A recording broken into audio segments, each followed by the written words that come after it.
Begitu petugas pemadam kebakaran melakukan evakuasi, mereka menemukan tubuh Junko terbaring di lantai. Junko langsung dibawa ke rumah sakit, tapi sayangnya Junko sudah meninggal.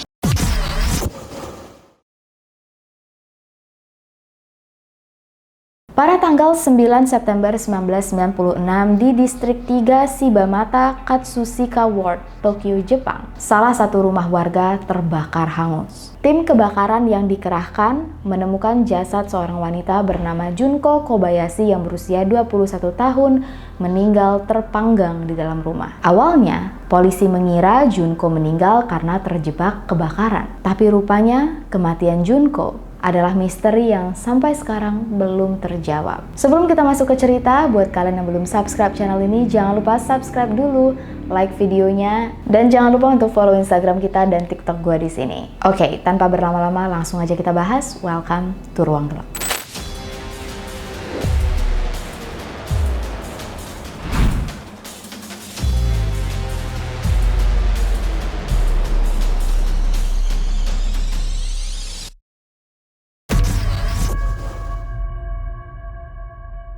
Junko Kobayashi adalah mahasiswi jurusan bahasa asing tahun keempat di Universitas Sopiang. Menurut teman-temannya, Junko pandai dalam bahasa Inggris dan bermimpi ingin menjadi jurnalis. Junko adalah tipe anak yang periang, disukai banyak orang, cantik, pintar, dan berbakat. Gak cuma itu aja, Junko punya ambisi ingin melanjutkan pendidikannya ke Amerika, yang ternyata berhasil diwujudkan oleh Junko di usianya yang ke-21 tahun. Junko akan segera terbang ke Seattle, menggapai mimpinya. Tapi sayang, 2 hari sebelum keberangkatan Junko ke Amerika, seseorang tega mengambil nyawanya. 10 hari sebelum Junko ditemukan meninggal di dalam rumahnya yang terbakar, Junko mengadakan pesta perpisahan dengan teman-temannya. Saking serunya, Junko baru pulang pas sudah larut malam. Waktu Junko berjalan menuju stasiun, gak tahu kenapa Junko merasa ada orang yang membuntutinya dari belakang. Untuk memastikan, Junko pura-pura belok ke kiri, dan pria di belakang yang membuntutinya juga ikut belok ke kiri. Kondisinya Junko sendirian, sudah malam, sepi, jadi wajar Junko ketakutan banget. Begitu sampai di stasiun, Junko langsung berusaha untuk menelpon telepon rumahnya. Untungnya sang ibu mengangkat telepon ini dengan cepat. Junko bilang, "Bu, cepet ya, jemput aku di stasiun. Aku ngerasa ada yang ngebuntutin aku." Begitu Junko naik kereta dan turun di stasiun di dekat rumahnya, sang ibu sudah menunggu. Junko langsung dibonceng pakai sepeda dan sampai di rumah dengan selamat. Beberapa hari kemudian, Junko sakit gigi. Jadi, Junko pergi ke dokter gigi ditemani oleh ibunya. Nah, waktu giginya diperiksa oleh dokter, Junko bilang, "Kalau suatu saat nanti ada kejadian misterius yang menimpa saya, dokter loh yang bisa jadi saksi. Soalnya dokter yang memegang bukti odontologi forensik." Odontologi forensik adalah salah satu cara investigasi kasus melalui pemeriksaan gigi atau identifikasi seperti gigitan dan saliva, semacam rekam jejak dari gigi. Waktu itu dokternya bingung, tapi Junko juga nggak menjelaskan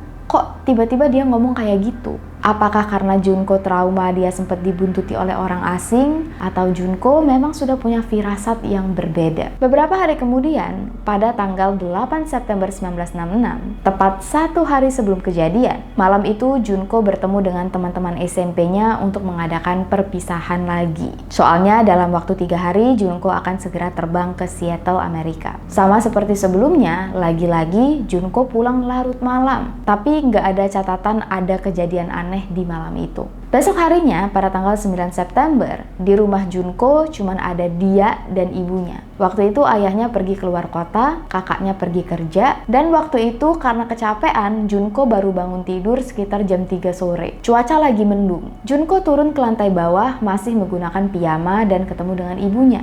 Waktu itu, ibunya siap-siap mau pergi kerja. Terus Junko nanya, "Ibu masih mau pergi kerja? Lagi mendung loh." Rupanya ibunya masih tetap pergi kerja. Dan itu adalah percakapan terakhir antara Junko dan ibunya. Waktu sang ibu keluar dari rumah, pintu rumah nggak dikunci. Soalnya ibunya mikir di rumah ada Junko dan sebentar lagi kakaknya Junko bakal pulang dari kantor. Sebuah keputusan yang sangat tidak tepat. Ingat guys, selalu kunci pintu rumah. Sekitar jam 4:15, salah satu tetangga melewati rumah keluarga Junko. Dari luar, kondisi dalam keadaan aman, sepi, nggak ada suara-suara yang aneh. Tapi 20 menit kemudian, rumah keluarga Junko tiba-tiba dilalap oleh api yang sangat besar. Seluruh warga keluar, mencoba membantu memadamkan api. Begitu petugas pemadam kebakaran turun tangan, dibutuhkan waktu sekitar 1 jam 30 menit sampai akhirnya api berhasil dipadamkan. Yang berarti hampir sekitar pukul 6 sore. Hampir semua bagian dalam rumah hangus. Bahkan dinding rumah tetangga juga ada yang kena. Begitu petugas pemadam kebakaran melakukan evakuasi, mereka menemukan tubuh Junko terbaring di lantai. Junko langsung dibawa ke rumah sakit, tapi sayangnya Junko sudah meninggal.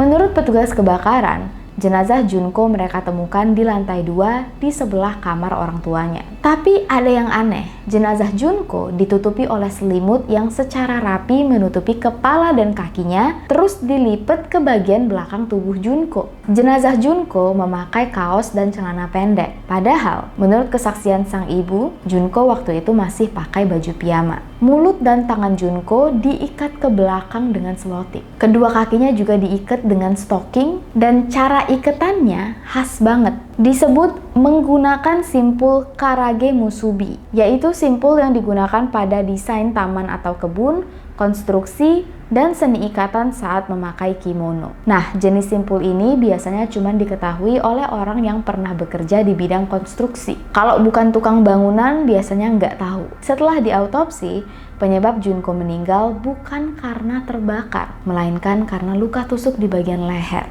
Tapi di TKP polisi tidak menemukan senjata tajam, ataupun mungkin kalau ada udah kebakar kali ya. Nggak cuma ada luka di leher, di sekitar lengan Junko juga ditemukan bekas luka karena perlawanan, yang berarti Junko sempat berantem dengan seseorang terlebih dahulu. Polisi juga menemukan beberapa selotip yang melilit tubuh Junko. Hingga akhirnya polisi menyimpulkan Junko dibunuh terlebih dahulu, barulah dibakar bersama rumahnya. Polisi mulai melakukan olah TKP lebih merinci. Sendal ayahnya Junko yang biasanya dipakai khusus hanya untuk di lantai 1 ditemukan oleh polisi berada di lantai 2. Ini hal yang aneh. Apakah ada tamu yang menggunakan sendal ini dan naik ke lantai 2? Polisi juga mencurigai api berasal dari korek api yang diambil oleh pelaku di altar yang ada di dalam rumah Junko. Karena dari korek api ini ditemukan darah yang tidak cocok dengan DNA keluarga Junko. Makanya polisi yakin ini adalah darah pelakunya. Selain di korek api, polisi juga menemukan bercak darah di selimut yang menutupi tubuh Junko. Bercak darah yang lagi-lagi tidak berasal dari satupun anggota keluarga Junko, bercak darah orang asing.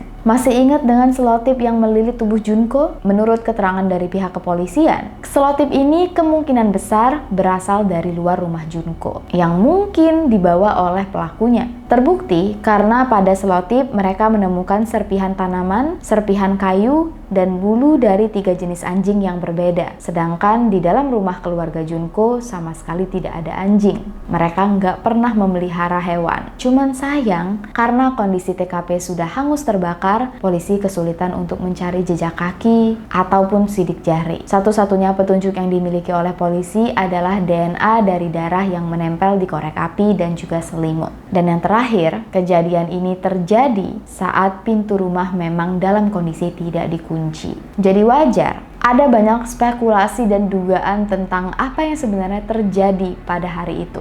Banyak yang percaya pelaku kemungkinan besar adalah orang yang dikenal. Mungkin Junko ganti baju untuk menyambut tamu yang datang, dipersilahkan naik ke lantai 2 menggunakan sendal ayahnya, lalu tiba-tiba Junko diserang. Dugaan ini juga diperkuat dengan bagaimana jenazah Junko diperlakukan oleh sang pelaku. Biasanya, pelaku sengaja menutup wajah korban karena memiliki rasa simpati kepada korban, yang kembali menguatkan teori bahwa pelakunya adalah orang yang dikenal oleh Junko. Apalagi waktu itu lagi hujan. Kebakaran terjadi nggak lama setelah sang ibu pergi kerja, yang berarti kejahatan ini dilakukan dengan sangat cepat, terkalkulasi, dan juga penjahatnya tahu kapan Junko sendirian di rumah. Tapi ada juga dugaan bahwa pelakunya adalah penguntit atau stalker. Soalnya sebelum kejadian ini, Junko juga sudah diikuti oleh pria tak dikenal. Siapa tahu pria yang membuntuti Junko waktu itu adalah pelaku yang melakukan pembakaran dan juga pembunuhan. Menurut sang ayah, selembar uang 10.000